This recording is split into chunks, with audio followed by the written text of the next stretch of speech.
Okay, so it's the morning of 28th of March. It's 6:30, and something that has never happened in this country happened jana. The head of the military, at the behest of Jambazi, came to threaten Kenyans. Oh, sijui, Ruto must go, must be within the confines of the constitution. First of all, there's something we need to establish first. The people are sovereign. The constitution isn't above the people. The people are above the constitution. Sawa. Second thing, this person trying to talk about the constitution, he literally deployed KDF illegally, unconstitutionally. Okay, at the behest of Jambazi. Okay, then Duale started running to parliament ndo wapitishe haraka after like 3 days. Nini mbaya na nyinyi? And you know, this constitution you keep, by the way, time I decided to cover the constitution and realized that from the first article to the 30, nilifika 31 nikachoka. Jambazi has desecrated every single one of those articles. So starting to quote the constitution, bro, mmepotea njia vibaya sana. Okay, Nurdin Haji is coming out, is starting to say, sijui AI. They started invoking now AI. Sijui agona, sijui AI, sijui there's terrorists, sijui Sudan, Somalia. Man, they just sound confused. They sound scared. Why do people sound scared? Sinyi serikali, you have guns, you have all that. Why are you scared? And the thing is, stop quoting the constitution that you desecrate and mnaikojoleanga kila siku. Like when you tell we are gonna hang you people on Parliament Road, there is no provision like that in the constitution. But since the sovereign will be out on the streets, they can take it upon themselves. Even if we want, tunaweza tuingia hapo parliament and we enact it in the constitutions in two. Asi tunawanyongea hapo nje where you shot Chege's brains out. Si parliament is literally there, Senate and the national. Tutaipitisha personal na tuwanyonge. Nao mimi vitu zingine unikasirisha kabisa. Mimi jahamoto kabisa. Like today I've seen ati military na NIS ati warning Kenyans against the Ruto must go chant. Sasa nashangaa. Surely, do you know how Kenyans are suffering? Mnajua ile vitu wa Kenya wanapitia? Do you know Kenyans are depressed? Wengine wanakufa juu ya stress. They cannot even afford a meal. Yani, people are going through a lot. Saa zingine hadi najiuliza, are these people Kenyans? Wenye wanasema hivi. Mimi sijaisikia military yenye inaingililia siasa. Mimi sijawahi by the sikia. Na do you know even those men in uniform are suffering in silence? Ni vile hawezi ongea. We have friends, they are telling us tunaumia. Juzi wameondolewa nini ya chakula. They are suffering. Now, why should you tell Kenyans at not to talk about? Mimi sometimes I get mad. Instead of you people using that intelligence to guide the president, mumwambie use that tafuta hiyo intelligence, mwambieni president kwa nini Wakenya wanasema lazima aende. Waambie Wakenya ashaifanyi, waambie kuna mashida mingi sana, mwambie corruption imezidi hii Kenya. Tell them the reasons as to why people are saying Ruto must go. Lakini msituambie ati tusiseme Ruto must go. By the way, Ruto must go inasemwa na kila mtu. Even those in army hizo nini na kila NIS wanasema silently. Ni venye hawezi, hiyo ni kazi, ni venye wako kazi, wakomboka. Lakini watu wanaumia. People are suffering. Now mnasahau like the CDF telling Kenyans not to say that must go for a government they elected. Why should you prevent Kenyans to express their frustration?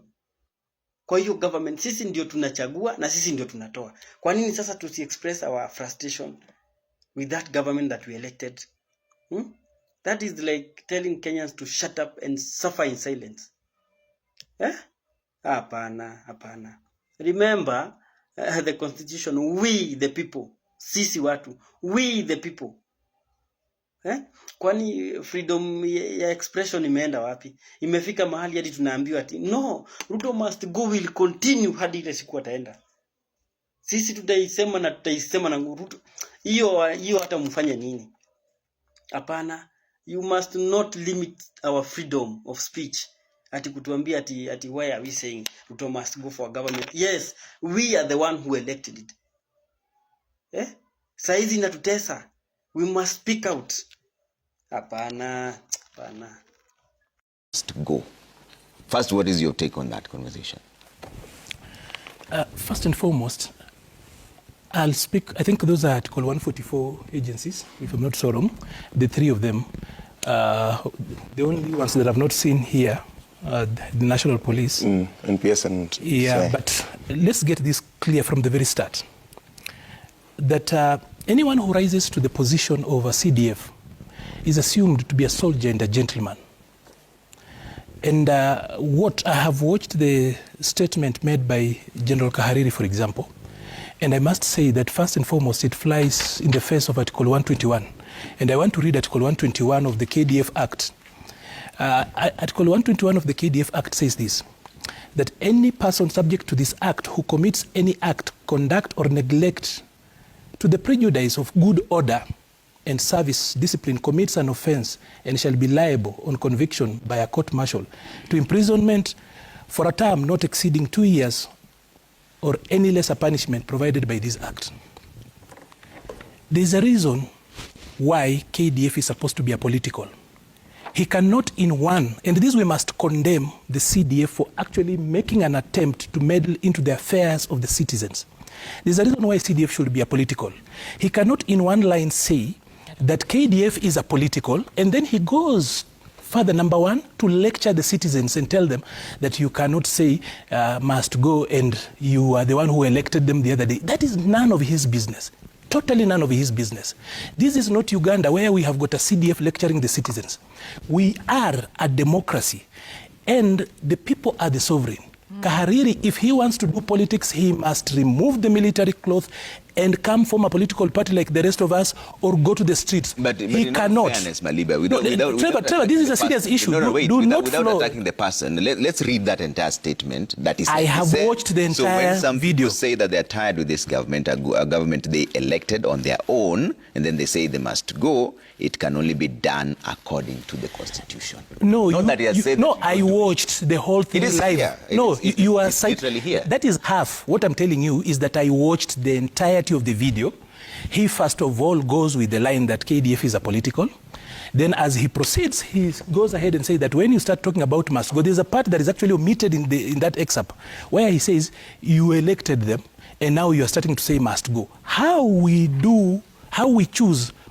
What the people choose to do with their vote is none of his business, and he should not lecture the people that since you elected them, you cannot say must go. I am talking about for 5 years. I agree. Actually, the Constitution that he speaks about clearly gives we the people the right to recall our leaders. And by the way, saying Ruto must go is constitutional. It is. Just like, by the way, after he has actually come and invited himself into our affairs, I can boldly tell you that Kahariri must go for breaking Article 121 of the KDF Act. Okay. Now, quickly, I will tell Nordin Haji, during this holy Ramadan month, that he leads Kenya's most sacred agency.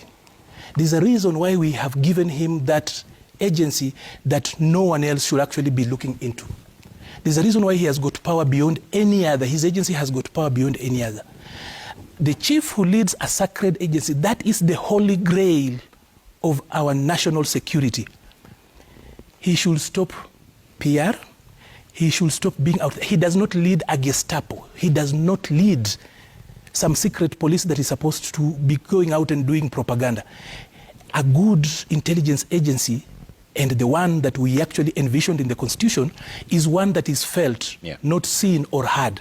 That's as much as I will say about him. He leads our most sacred agency, the first liners. And if the two of them were out on a PSYOP, if that was actually some PSYOP to actually prepare us going ahead, then this one is a failed PSYOP. They should actually go back. Because, Trevor, why do I say that? We are going to elections. Clearly, if you look at their statements, and even this headline, it says one thing, that in the war between politicians and the people, NIS and KDF, I'm talking about this story, have decided to side with the oppressors. They did not, for example, talk about abductions, which both their agencies have actually been pointed for their members playing a role. They didn't say that. So we as a people, what do we say? That Kahariri comes out for the first time breaking tradition to speak out. He didn't say anything about the people. He spoke down on the people. He did not talk about abductions, which out there people are saying that members of his service have actually been part and parcel of. They didn't say about that, but then they are telling us they want to chaperone us. They want to groom us. We cannot allow this, because if we allow this at mid-term, what will they do to us? Okay. In the election time, we cannot allow them to actually do this. They must be condemned. They must go back to where they belong. And if Kahariri does not want to be the CDF, he should come out here and do politics. Otherwise, he cannot be a mhozi here. Wameongea, wamefunguka na wameongea. Mkuu wa majeshi katika taifa la Kenya, mkuu wa majeshi, Chief of Defense Forces Charles Kahariri, pamoja na mkuu wa NIS Nurdin Haji wameongea. Wamesema hii Ruto must go, imekuwa too much. Hii Ruto must go, imekuwa too much.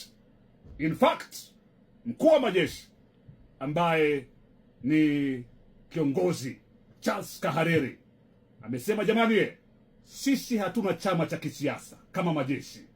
Sisi tunafuata katiba na tunailinda serikali mulioichagua. All right? That is our duty kama jeshi la Kenya. So hii Ruto must go. Kwa klabu Ruto must go. Kwa uwanja wa soka Ruto must go. Sijui kwa barali Ruto must go. Hii lazima muifanye kulingana na sheria. Musifikirie kwamba mtaifanya kivyengine. It must be done within the law. Ajiuliza maswali. Nani amewaambia kwamba kuna mtu anapanga kuifanya nje ya sheria? Nani mwambia kwamba kuna mtu anapanga kuifanya nje ya sheria? Ama kuna mtu amewatuma waje watupatie hii habari? Ni maswali kichwani. So wakati watu wanaamua kwamba tumechoka na hii serikali na mulichagua wenyewe, alafu mnasema must go. That must go must be done according to the constitution. Kenyans have been expressing their displeasure with the current government, chanting Ruto must go in various places.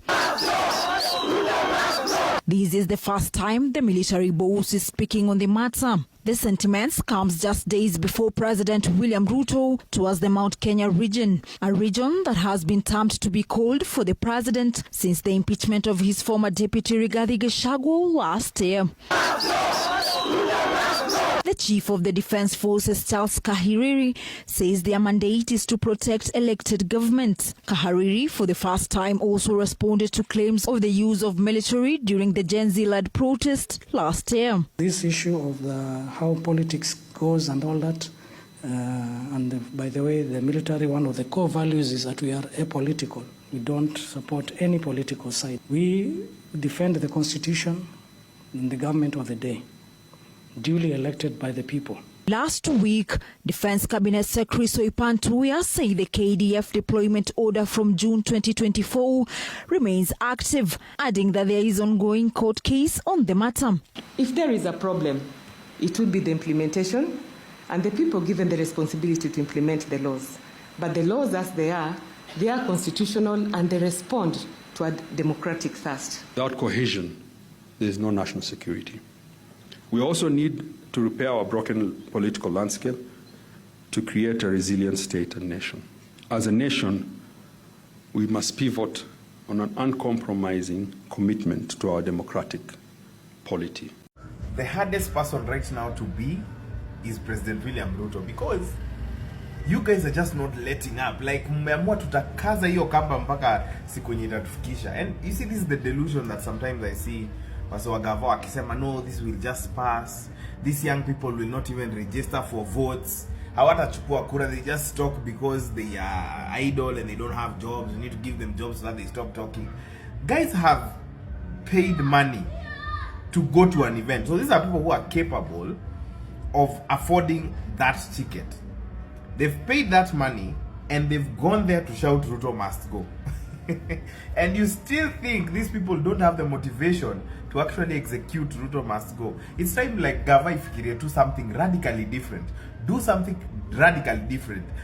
Like mutafute ideas kwa watu wanaweza wapatia ideas on how to manage this thing, because mukiendelea tu hapo mtapatikana. Anyway, this is a video of these people shouting Ruto must go at a national football game.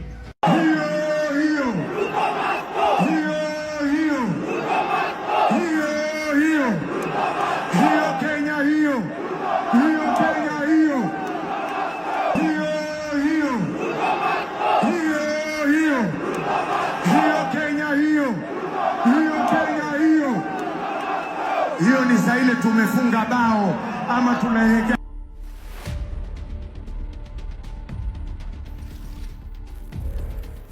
The chanting that happened jana ya Ruto must go pale Kasarani, those were not the Murimans, because watu wanasema we the Kikuyus ndo tunachukia Ruto.